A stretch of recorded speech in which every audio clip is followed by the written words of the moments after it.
আমি নিজেও চাই বগুড়া একটা এয়ারপোর্ট হওয়া দরকার। বগুড়া ইউনিভার্সিটি যেন দ্রুততার সাথে বাস্তবায়ন হয়, সেই জন্য আমাদের পক্ষ থেকে যতটুকু করার আমরা সেটা চেষ্টা করব। আমার মাথার মধ্যে কিন্তু সারাক্ষণই আমার সাত মাথা আছে। অলরেডি আমি গতদিন গিয়েছিলাম এয়ারপোর্টে, নিজে আমি গিয়েছিলাম। সরকারি স্কুল নিয়ে আমার খুব নেগেটিভ আছে, এক্সপেরিয়েন্স আছে।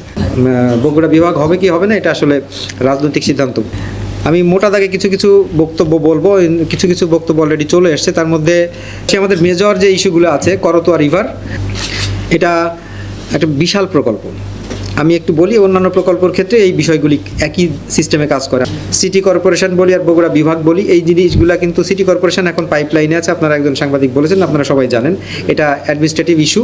এটা হয়তো খুব তাড়াতাড়ি আমরা একটা রেজাল্ট পাবো। আর বগুড়া বিভাগ হবে কি হবে না এটা আসলে রাজনৈতিক সিদ্ধান্ত। বগুড়া ইউনিভার্সিটি যেন দ্রুততার সাথে বাস্তবায়ন হয়, সেই জন্য আমাদের পক্ষ থেকে যতটুকু করার আমরা সেটা চেষ্টা করব। আর এয়ারপোর্টের বিষয়ে অলরেডি আমি গতদিন গিয়েছিলাম এয়ারপোর্টে, নিজে আমি গিয়েছিলাম। এখানে একটু সমস্যা হলো যে আমাদের এয়ারপোর্টের দুইটি স্ট্রাকচার আছে বা দুইটি স্থাপনা আছে। একটি হলো রাডার স্টেশন আর একটা হলো এয়ারপোর্ট। তো রাডার স্টেশন থেকে এয়ারপোর্টের ডিস্টেন্স কিন্তু বেশ দূরে, 8 কিলোমিটার দূরে।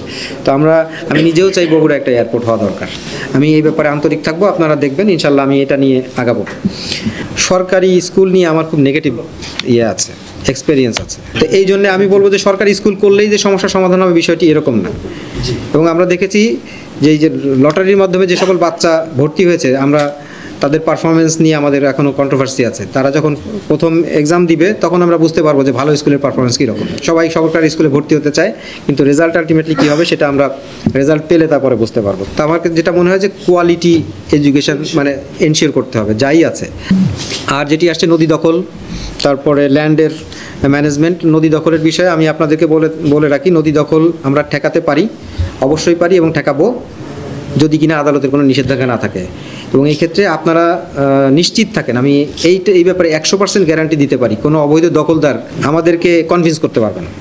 সেটা আমি 100% নিশ্চয়তা দিই, যদি আদালতের কোনো নিষেধাজ্ঞা না থাকে। একজনের একটি প্রস্তাব আমার খুব ভালো লেগেছে, আপনি বলেছেন ফ্লাইওভার বা এরকম কিছু চিন্তা করা যায় কিনা।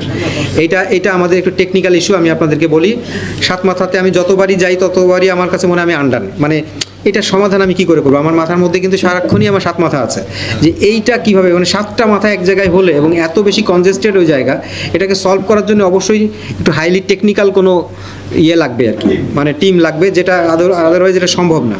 কারণ এই যে হাইড অ্যান্ড সিক খেলছি আমরা, আমার সার্কিট হাউসের সামনে উঠিয়ে দিচ্ছি, আবার কিছুক্ষণ পর আবার বসে যাচ্ছি সব জায়গাতে। ফুটপাত দখল, এটা আমরা মুখে যত সহজে বলি, এটা কিন্তু বাস্তবতা খুব কঠিন। আর সব শেষে যেটি বলতে চাই সেটি হলো প্রপার প্ল্যানিং।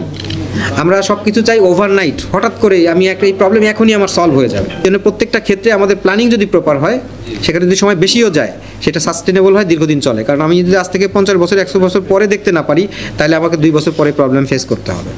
তো এইটুকু আমরা বিশ্বাস করি, আমরা একটু ধৈর্য ধরি, আমাদের প্রপার প্ল্যানিং নিয়ে আমাদের আগাইতে হবে। আপনাদের জন্য আমার পজিটিভলি, আপনাদের জন্য আমার দোয়ার সবসময় ওপেন।